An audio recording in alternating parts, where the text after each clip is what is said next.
ayun Mare, nilabas namin yung aming pasyente today kasi naboboring daw siya sa bahay. Hello mga Mare! Mare for today is a day in my life muna tayo living in America. So ngayon Maring umaga, wala naman akong balak lumabas dahil ang iniisip ko muna is magpahinga. Pero fast forward agad tayo Mars, wala nang lunok-lunok sa kape.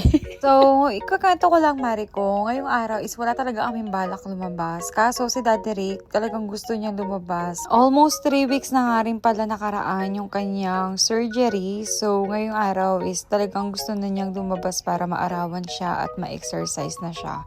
So ngayong araw Mare, ang plano lang namin is magla-lunch at tamang timing naman tong Skechers na nag-clearance sale. Sino nga pa ba ang tatanggi dito Mare ko? Andalang lang mag-sale ng mga Skechers at timing pa na makakadaan kami dito. So unexpected talaga tong daan naming paghakot dito sa ating mga Skechers. Kaya kung may sizes na yung mga anak nyo, Mare, wag na wag nyo palalampasin to dahil talagang super good deals na nitong mga Skechers nating nakuha.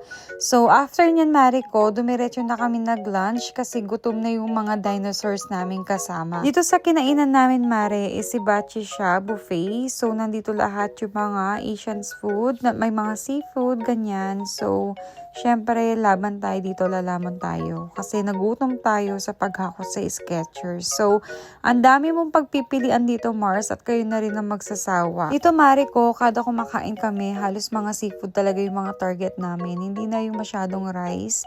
Dahil sa mga rice naman, Mare ko, is, gaya na nakita nyo, is nagpapaluto si Daddy Rick to sa hibachi nila.